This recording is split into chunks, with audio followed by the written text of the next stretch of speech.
A special thank you to each of our subscribers who make this channel possible. Here's today's story. In a significant move towards protecting Indigenous heritage, the Yagara Magandjin Aboriginal Corporation has lodged an application with the federal government seeking long-term, legally binding protection for Victoria Park in Brisbane. This park, known to the Yagara people as Brisbane, is not just a green space. It is a site of immense cultural and historical significance for the First Nations community. The application comes in the wake of the Queensland government's controversial decision to build a 63,000-seat Olympic stadium at this very site, a plan that has sparked considerable backlash from Indigenous leaders and community members alike. Yagara elder Gadja Carey Charlton expressed her dismay at the government's plans, stating, "Victoria Park, Brisbane is living country. We know this place is of great significance and history.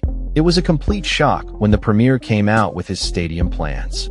The application has been filed under Section 10 of the Aboriginal and Torres Strait Islander Heritage Protection Act, (SIPE), which allows the Commonwealth to declare long-term protection for areas of significant Aboriginal heritage.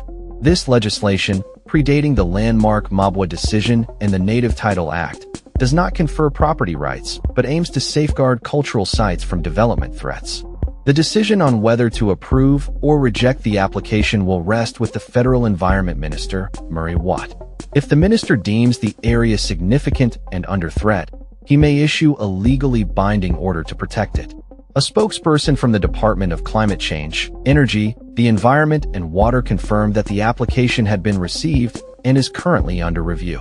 They noted that standard procedures will be followed, including engagement with the applicant, the proponent, and the Queensland government.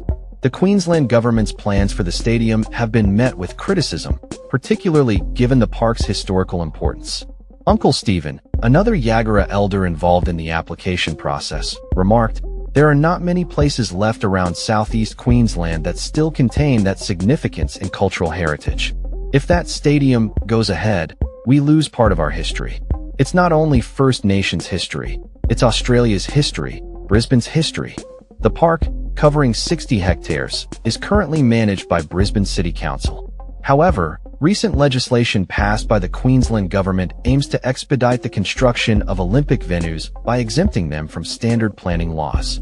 This has raised alarms among Indigenous leaders who fear that the proposed stadium will irreparably damage a site that holds deep cultural roots. In response to the growing concerns, a spokesperson for the state government stated that the new laws are designed to facilitate the delivery of infrastructure for the 2032 Brisbane Olympic and Paralympic Games while recognizing Aboriginal and Torres Strait Islander cultural heritage matters. They emphasized the importance of engaging with relevant parties to prepare a cultural heritage management plan. Yet, many community members remain skeptical about the government's commitment to genuinely protecting Indigenous heritage in the face of development pressures. The Yagara Magandjin Aboriginal Corporation's fight for Victoria Park is emblematic of broader struggles faced by Indigenous communities across Australia, as they seek to protect their cultural heritage from encroaching development projects. The outcome of this application could set a precedent for how Indigenous rights and heritage are treated in future government decisions, particularly in the context of major events like the Olympics. As the federal government reviews the application, the voices of the Yagara people and their allies will undoubtedly continue to resonate, reminding all Australians of the importance of respecting and preserving the cultural landscapes that define the nation's identity. The decision by Minister Murray Watt is expected to be closely watched, not only for its implications for Victoria Park, but also for its potential impact on Indigenous rights and heritage protection nationwide. The stakes are high, and the fight for Victoria Park is far from over. That's all for this story. We upload videos every day covering many different subjects, so hit that subscribe button to stay informed. Thanks for watching.